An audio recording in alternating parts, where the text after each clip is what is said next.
I want to move into this idea of creating raving fans, which is what you guys have done. And a lot of people go, listen, Joe, my company, my industry, there's no raving fans in this industry. And I'm sure that was the deal, before you guys came along in the optics world. People went, hey, I got to buy a thing for my rifle and I'm out. I'm a bird watcher. I got to get this piece and I'm out.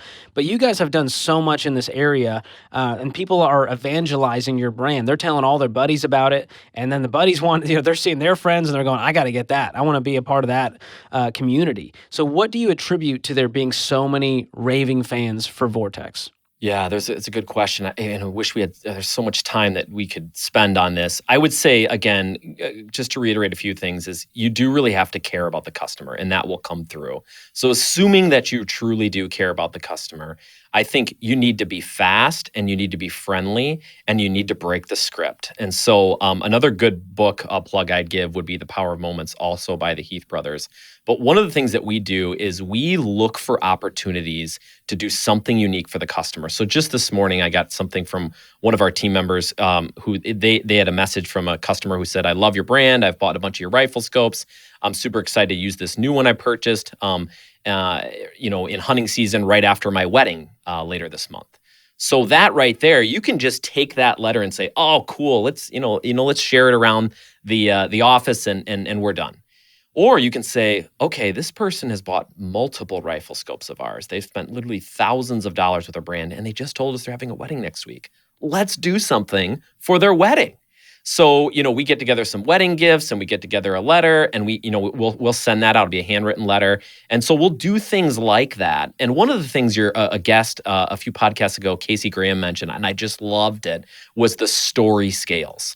So we are creating stories with all of our customers. Yes, we're going to be fast. We're going to be friendly. We're going to take care of them. But we're also going to do some element that's going to break the script.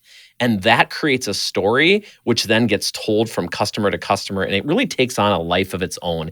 And I would say that is where you get raving fans. And again, when you get a raving fan, that is gold. And so deep dive on the raving fans. Any mail, any emails that you've gotten that somebody falls in the category of raving fans, that's where your gold is. Go right there. That's an A+ on your report card. Don't go to the C and say you got to get that better. Go to the A+ and double, triple, quadruple down on the A+.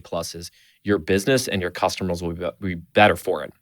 That's huge. Yeah, the scale the unscalable is what you're talking about, where you're going, hey, what are these little things we can do where the customer goes, I'm shocked. In 2021, for a business that's this big to be even knowing that I have a wedding and sending me a gift or the card or whatever it is, no matter how big or small, is just absolutely incredible. And of course, I'm going to go post about it. I'm going to tag you guys. And my friends are going to go, man, I'd like to do business with a company like that. That's how I'd like to be treated as a customer, to show that you really care. So I love that mentality. And a lot of businesses, they have customers, they have revenue, but they don't have raving fans. What is the journey to that, aside from doing, the things that we're talking about? How do you go from they're a customer, they're a transaction, to they are evangelizing my business? It feels like there's a journey there. It may not happen overnight. So what is the steps that, a business owner listening can take to get there? Yeah, so two things, one short, maybe one long. So the short piece, I think, is to do things where you break the script, but then to just stay the course. And you hit it earlier, is that, people have been in business for 10 or 20 years, and then all of a sudden people hear about you and they think it's an overnight sensation. And it's not. You've got to push that flywheel. If you need more on that, type in Google Jim Collins flywheel.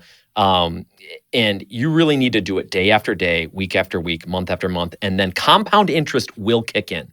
It will kick in, and all of a sudden, everybody will swoop in and want to know what the silver bullet was that got you there, and you'll know it was just doing that time and time again, fast, friendly, and break the script. The other thing that I would say that is, and this is something I'd be remiss to say in any podcast or anything talking about Vortex. It's a story, if I may, that happened early on in my career. I was just out of college.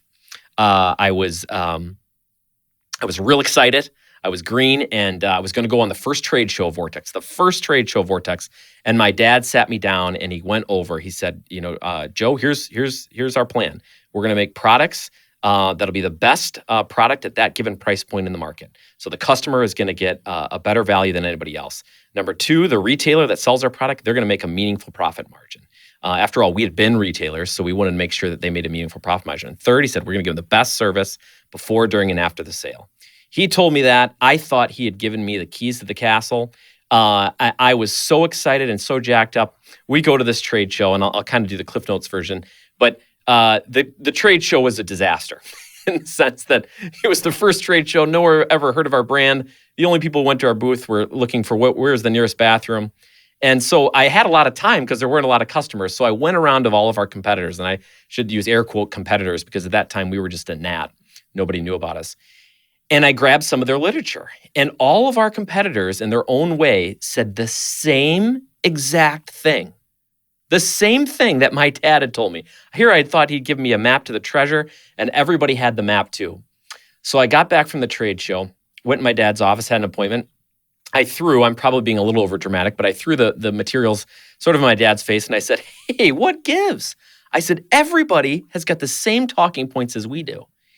And my dad is much more calm and stoic than I am. And he just sort of sat back. He had a little smile on his face.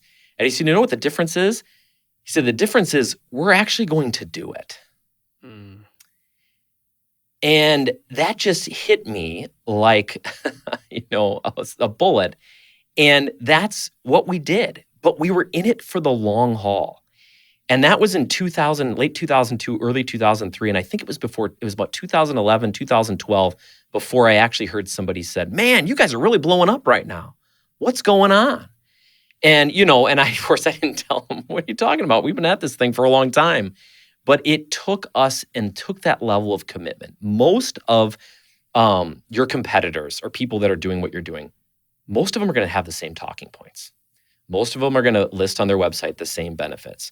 But very, very few actually do it. So that would be one of my biggest pieces of advice, not only for Raving fans, but just a successful business, is that you're actually doing the things that are in your literature and you're doing them in an excellent way. It's one of the best pieces of advice I ever got and that I think I could give.